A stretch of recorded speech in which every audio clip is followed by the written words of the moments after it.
በተለያየ ምክንያት በተደጋጋሚ በኃጢአት ውስጥ የምትወድቁ ክርስቲያኖች ይህንን በደንብ አርጋችሁ ስሙ።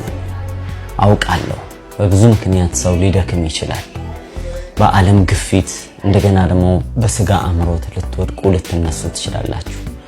ነገር ግን ኃጢአት ሰራችሁ ወይም በተደጋጋሚ በኃጢአት ወደቃችሁ ማለት እግዚአብሔር ገፍትሮ ከጸጋውና ከጽድቅ ዙፋን ይጠላችኋል ማለት አይደለም። ኖህ ትዝ ይላችኋል? ዓለም ሁሉ በኃጢአቱ ምክንያት በሚጠፋበት ጊዜ እርሱ ግን በእግዚአብሔር ላይ ስለታመነ የእንጨት መርከብ ሰርቶ በዛ አማካይነት እንዲያመልጥ እግዚአብሔር ፈቀደለት። ታዲያ ያ ማዕበል ያ ከታች ያለው ወንዝ ኖህ የሰራውን የተከበበ የእንጨት መርከብ ወደዚያና ወደዚህ ሳይገፋ አይቀርም። ታዲያ በዛ ሰዓት ኖህ ራሱን መቋቋም ሚዛኑን መጠበቅ አቅቶት ሊወድቅና ሊንገጫገጭ ሊጋጭ ይችላል።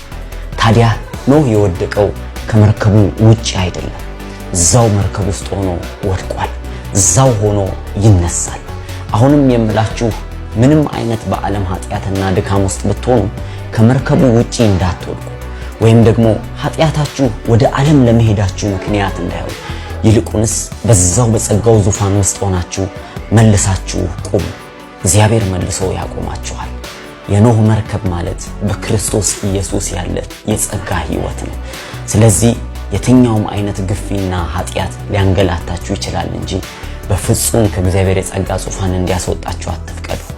መስኮቱን ከፍታችሁ ወደ ውጪ እንዳትወጡ፣ በዛው በእግዚአብሔር ቤት ጸንታችሁ ለመቀጠል ሞክሩ። እግዚአብሔር ደግሞ በመርከብ ውስጥ እስካላችሁ ድረስ ይጠብቃችኋል፣ ይረዳችኋል። ይህንን መልእክት ለ5 ሰዎች አስተላልፉልኝ። መልካም ጊዜ